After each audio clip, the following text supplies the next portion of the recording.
अब्दुल्ला ने इलेक्शन से बाद इतने बड़े बड़े वायदे किए थे कि 12 सिलेंडर दूंगा मैं, बिजली के 200 यूनिट फ्री करूंगा, अनएम्प्लॉयमेंट 1 लाख जॉब दूंगा। दूसरे वायदे किए थे माइनिंग माफिया को मैं लखनपुर से पार रखूंगा। फिर इसने तो इज्जत के लिए अपनी टोपी उतार के भी लोगों से मांगा कि मेरी इज्जत रखो, मुझे वोट दो, मेरी सरकार बनाओ। तो मंत्री में एरोगेंट से इतनी आ चुकी है, इनको ये नहीं लगता मुझे इनके अपने वर्कर दुखी हैं, एनसी के अपने वर्कर जो है बहुत दुखी हैं, इनके डिस्ट्रिक्ट प्रेसिडेंट बाकी लोग बहुत दुखी हैं। तो इसलिए गुज्जर बकरवाल आइंदा सोच समझकर फैसला करेगा एनसी के साथ जाना है नहीं जाना। मुझे नहीं लगता दोबारा एनसी के साथ गुज्जर बकरवाल जाएगा दोबारा कोई। एलजी के प्रशासन में इससे बेहतर था, इतनी करप्शन नहीं थी एलजी की प्रशासन में, और इससे तो एलजी राज अच्छा था। इस चीफ मिनिस्टर लोगों ने क्यों चुप कर बैठा हुआ है। प्रॉपर्टी टैक्स भी अभी रुका हुआ है, वो पाइपलाइन में है गवर्नमेंट का। प्रॉपर्टी टैक्स भी लोगों से लगाएंगे, आपका छत कितना है जिसके रिपोर्ट है वो भी लो, पैसे अपने हैं, जमीन अपनी खरीदो, मकान अपना बनाओ, टैक्स गवर्नमेंट को दो। हमारी पार्टी का तो मैनिफेस्टो था कि हम 1 साल तक इस सरकार को ना पूछेंगे क्या किया इस सरकार ने। अब तो 2.25 साल हो गए हैं। नमस्कार, जेके अपडेट में आपका स्वागत है। मैं हूं अश्विनी गुप्ता।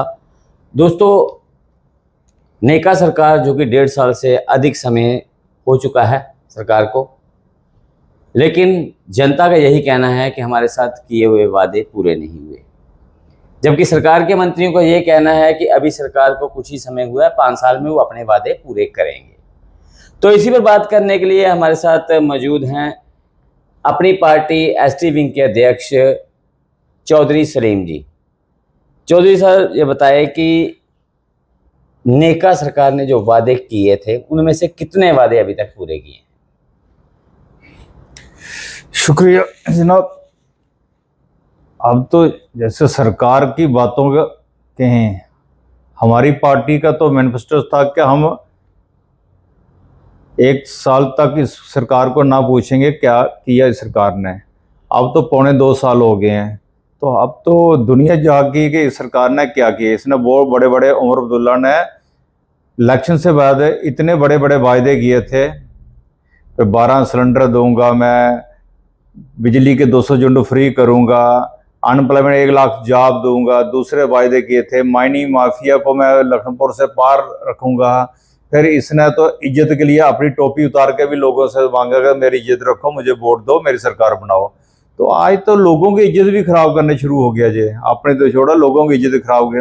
इसने आज तक कोई भी वायदा अपना पूरा नहीं किया, चाहे वो अनएम्प्लॉयमेंट वाला हो या गवर्नमेंट जॉब या दूसरे वायदे थे, कोई नहीं पूरा। आज सिर्फ कहते हैं कि हमारे पास पावर नहीं है। कौन सी सरकार इनको दिल्ली वाली रोक रही है कि लोगों को जो अपने मैनिफेस्टो पूरा ना करें। ठीक है, दिल्ली के पास जो है होम मिनिस्ट्री दिल्ली के पास है, डीसी एसएसपी की ट्रांसफर दिल्ली के पास है, बस उसके अलावा तो इनके पास है सब कुछ। आज तो एक पीएन की ट्रांसफर नहीं कर रहे जे, वो अपने मंत्री जो होता अपना कर्सर कॉन्स्टिट्यूंसी का मंत्री बना, पूरी स्टेट का तो मंत्री है ही नहीं, तो अपनी कॉन्स्टिट्यूंसी तक ही महदूद है। तो चीफ मिनिस्टर भी लगता मुझे जो कश्मीर तक ही महदूद है, जम्मू का ये चीफ मिनिस्टर लगता ही नहीं भाई जम्मू के लिए सोच रहा होगा।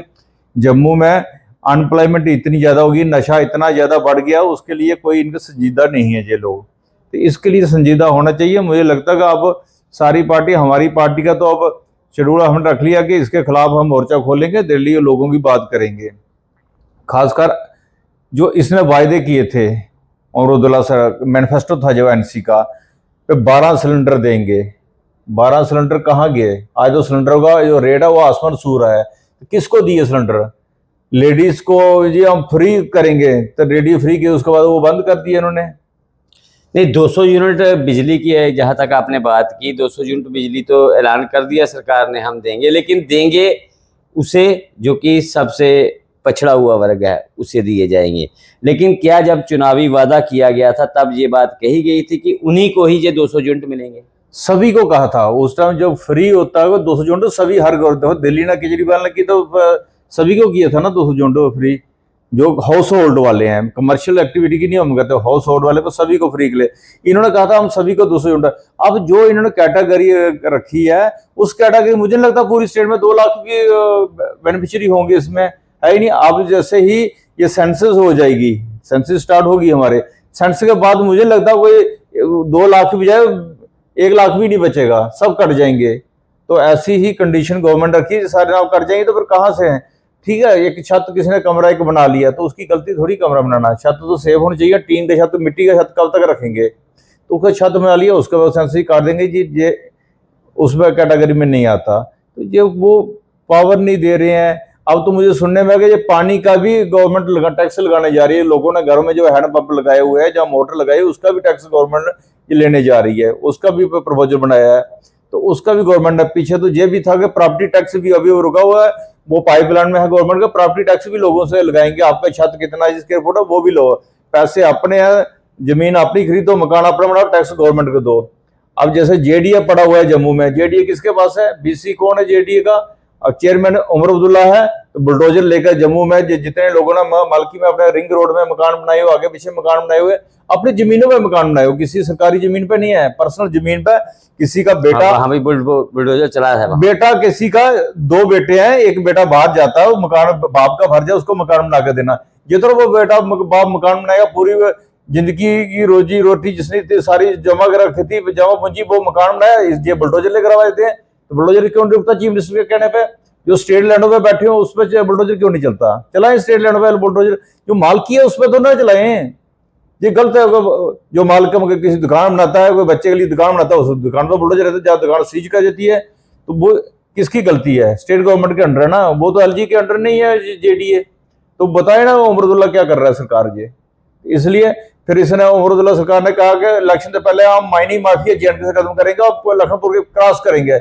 अब इसका वाइड निकालना, इसने कहा अब लखनपुर के क्रॉस करके छोड़ेंगे इनको।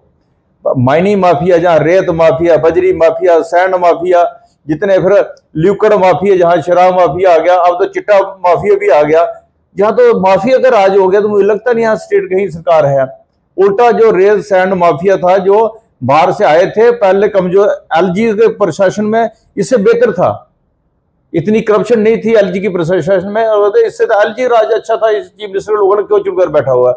तो आज हालत ये हो गई है कि जो माइनिंग का रेट है गवर्नमेंट का 4 रुपए स्क्वायर फुट का, जो माइनिंग माफिया जो बाहर से आया हुआ वो ले रहा है 4 रुपए 14 रुपए स्क्वायर फुट का रॉयल्टी ले रहा है, तो 10 रुपए कहाँ जा रहा वो? बताए ना। उल्टे मुझे लगता है सारे मिले हुए, जो सरकार उस माफिया के साथ मिल गई है, शराब माफिया के साथ मिल गई है। उमर अब्दुल्ला कहता है इलेक्शन से पहले हम शराब की कोई दुकान नहीं, यहाँ नहीं खोले, आज शराब की दुकान तो गली गली में खुल गई है। उमर अब्दुल्ला किसको कह रहा है? अब कल की उमर अब्दुल्ला, हम थोड़ा कह रहे हैं लोगों को शराब जहां पियो, तू दुकान खोलेगा तो लोग शराब पीने आएंगे, तो बंद करना शराब की दुकानें। महबूबा मुफ्ती ने आरोप लगाया है सरकार के किसी मंत्री पर बिना नाम लिए। उन्होंने कहा कि ट्रांसफर के लिए उस मंत्री ने 30 लाख रुपए की मांग की। ये कितना सही लगता है आपको?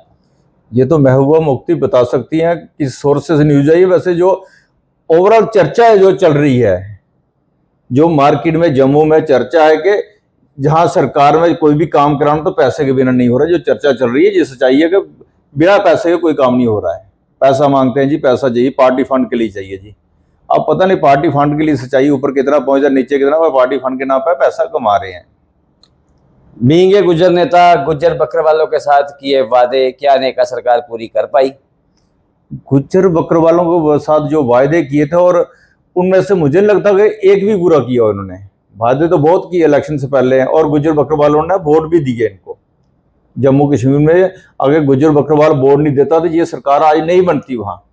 आज ये सरकार ना बना पाते। जो गुज्जर बकरवाल बड़ी बड़ी फोर्स है, आज हर चौथा आदमी जम्मू कश्मीर में गुज्जर बकरवाल है।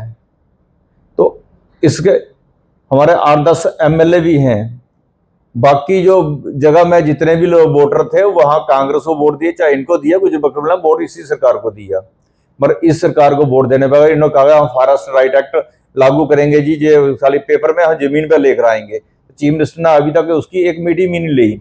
गुज्जर एडवाइजरी बोर्ड बनता था, वो बोर्ड नहीं, गुज्जर एडवाइजरी बोर्ड नहीं अभी तक बन पाया। तो क्या करेंगे? जब बोर्ड बनेगा तो बोर्ड देखता था भलाई के काम गुज्जर बकरवालों को क्या था। जहाँ तो सीरियस नहीं है, मीटिंग लेने को जरूरत नहीं, चीफ मिनिस्टर का टाइम नहीं है। चीफ मिनिस्टर, अब मुझे लगता है चीफ मिनिस्टर ओलंपिक में कहीं दौड़ने की तैयारी कर रहा है। जहां कहीं भी दौड़ होती है जी, दिल्ली में, बम्बे में, जगह चीफ मिनिस्टर, तो मुझे लगता है ओलंपिक में कोई मेडल ले आएगा हिंदुस्तान के लिए, तो अब वहां ओलंपिक के लिए तैयारी करनी चाहिए। जे.एंड.के स्टेट चीफ मिनिस्टर को रिजाइन देना चाहिए इसने, ओलंपिक में दौड़े छोड़े, जहां कुछ लेकर आए। इसका मसला लोगों से पूछो कि क्या मसला है, क्या गली है, बिजली है, पानी है, सड़क है, कोई तकलीफ है किसी को, उसका कोई नाम नहीं लेते ये मंत्री। मंत्रियों में तो इतना ईगो हो गया, मंत्री तो किसी से बात नहीं कर, सेक्टर में जाओ कोई स्लिप भेजो तो ये तो किसी से बात सुनने को तैयार नहीं है मंत्री लोग। ये तो तो मंत्री में एरोगेंट से इतनी आ चुकी है, इनको ये नहीं लगता मुझे इनके अपने वर्कर दुखी हैं, एनसी के अपने वर्कर जो है बहुत दुखी हैं, इनके डिस्ट्रिक्ट प्रेसिडेंट बाकी लोग बहुत दुखी हैं कि ये उनकी नहीं सुनते, एमएलए की नहीं सुनते। तो मुझे लगता है कि गुज्जर बकरवाल की जो काम करे, आने वाले टाइम में गुज्जर बकरवाल इनको वोट नहीं देगा। जो हालत इन्होंने गुज्जर बकरवाल की बना रखी है, अगर पहले एलजी के टाइम में गुज्जर बकरवालों को जहां से ट्रक मिलते थे फ्री सर्विस, गुज्जर वालों को बेड़ मवाल मवेशी लेकर श्रीनगर जो उनकी डोके थी वहां छोड़ते थे ऊपर। आज ये सरकार आई थी, उन्होंने वो फ्री ट्रक सर्विस भी बंद कर दी। अब ये दर दर गुजर बकरवाल खजर हो रहा है, रास्ते में खजर हो रहा है, कोई एक्सीडेंट हो रहा है, भेड़ बकरी मर रही है, कोई आसमानी आफता आती है उससे भेड़ बकरी मर जाती है, कोई पूछने वाला है ही नहीं। इससे बेहतर पिछली वाली सरकार एलजी ने तो फ्री लोगों को सर्विस दी थी, तो वो बेहतर था। आज गुजर बकरवाल तो बहुत ज्यादा परेशान है। तो इसलिए गुजर बकरवाल आइंदा सोच समझकर फैसला करेगा एनसी के साथ जाना है नहीं जाना। मुझे नहीं लगता दोबारा एनसी के साथ गुजर बकरवाल जाएगा दोबारा कोई। आपको क्या लगता है कि क्या जम्मू कश्मीर में पंचायत चुनाव होने जा रहे हैं? अभी लगता है कि क्या चुनाव होंगे? मुझे नहीं लगता ये सरकार को सीरीज से अगर पंचायत इलेक्शन कब का ड्यू है इलेक्शन। आज इनको 2.25 साल हो गए, तो क्यों नहीं करवा रहे थे 2 साल में इलेक्शन? करवाने चाहिए इन्होंने। पंचायत इलेक्शन की उल्टी पावरें जो पंचायत पंच सरपंच की जो पावरें थी वो एमएलए को दे दी। एमएलए के बाद पावरों की कमी थी। एमएलए का अपना सीडी फंड है, जो सेंटर स्पॉन्सर स्कीम है वो सारी एमएलए के पास होती हैं। एमएलए ये पंचायत वाला पंचायत के थ्रू ही पैसा लगना चाहिए, जो चाहे वो हर जो टाइम पूरा हो गया पंच सरपंच को, एक्स सरपंच पंच है उनसे ही ये सारा लेना चाहिए। अब गवर्नमेंट ने सर्कल निकाल दी कि ये भी सारा पंचायत का पैसा थ्रू एमएलए लगेगा। ये गलत है। ये पंचायत का पैसा पंचायत थ्रू लगना चाहिए, म्युनिसिपैलिटी का पैसा म्युनिसिपैलिटी के थ्रू लगना चाहिए, और इसके जल्दी से जल्दी इलेक्शन करवाना चाहिए। पहले जहां चीफ मिनिस्टर थे, चाहे फारूक अब्दुल्ला थे, वो कहीं ना कहीं ये बात जरूर करते थे कि स्टेटहुड के लिए हम लड़ाई लड़ेंगे। आज उस स्टेटहुड का नाम नहीं ले रहे हैं, उसके पीछे कारण क्या हो सकता है? मुझे लगता है इन्होंने कंप्रोमाइज कर लिया दिल्ली के साथ। स्टेटहुड का जो इशू जिस पर उन्होंने बोर्ड लिया था, बोर्ड तो स्टेटहुड पर नहीं 370 में बोर्ड लिया था इन्होंने। 370 बहाल करेंगे, ये करेंगे, 35A बहाल करेंगे, सब कुछ हम ये करेंगे, स्टेटहुड वापस लाएंगे, स्पेशल स्टेटस वापस लाएंगे।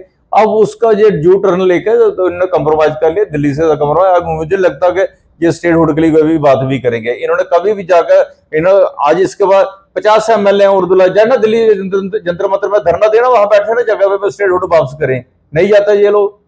कभी इसने जम्मू में धरना दिया स्टेटहुड के लिए, कश्मीर में दिया नहीं देता। इसलिए इन्होंने कंप्रोमाइज कर लिया, अपना पर्सनल जो काम थे उन्होंने निकाले। अब इन्होंने कंप्रोमाइज कर लिया, उसकी ये बात नहीं कर रहे हैं स्टेटहुड के लिए भी। उर्दू जिस प्रकार से खत्म किया गया, सरकारी नौकरियों में उर्दू की जो अनिवार्यता थी उसे समाप्त किया गया, क्या ये सही कदम है? उर्दू हमारी स्टेट की अपनी लैंग्वेज थी।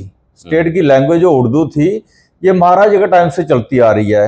उन्होंने खत्म नहीं की। पीछे एलजी का राज रहा, उसने खत्म नहीं की। आज उमर अब्दुल्ला का जो राज है, इसने तो ये खुद उर्दू को खत्म करने जा रहा है। तो हमारी स्टेट की लैंग्वेज है, चाहे ऑप्शन आप रखो, उर्दू भी रखो, हिंदी भी रखो, डोगरी भी रखो, कश्मीरी भी रखो, सारा, पर उर्दू को खत्म ना करे।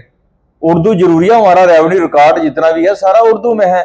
आज उसको जब ट्रांसलेशन करते हैं लड़के, नई ट्रांसलेशन होकर आ रही है, उसमें स्पेलिंग मिस्टेक बहुत सी है। उर्दू और इंग्लिश में वो प्रॉपर नहीं बैठा जाता, तो इसलिए बहुत सी परेशानी है। उर्दू को हमारी सरकारी जुबान है, इसको उर्दू रहना चाहिए।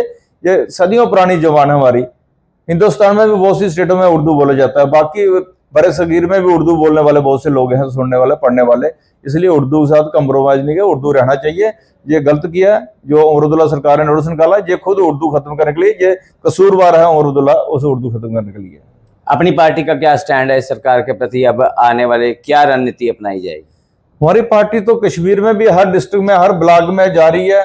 पब्लिक आउटरीच प्रोग्राम है रखा हुआ है। जम्मू में भी चल रहा है। जम्मू में 24 को हम सांबा में एक बड़ा जलसा करने जा रहे हैं, 24 तारीख को इसी महीने में। बुखारी साहब भी आएंगे। कश्मीर में भी चल रहा है, हर डिस्ट्रिक्ट में, हर ब्लॉक में, हर कॉन्स्टिट्यूंसी में। हम अब तो स्टार्ट किया हुआ है। इस सरकार की जो नीतियां थी, जो इन्होंने गलत फैसले किए सरकार ने, उसके खिलाफ हम बोलेंगे, सड़कों पर जाएंगे। बहुत बहुत शुक्रिया जो साहब हमसे बात करने के लिए। तो जैसा कि सलीम चौधरी साहब ने कहा कि सरकार ने एक भी वादा जो जम्मू कश्मीर की जनता के साथ किया था अभी तक पूरा नहीं किया, बल्कि वादों को घुमाया फिराया जा रहा है।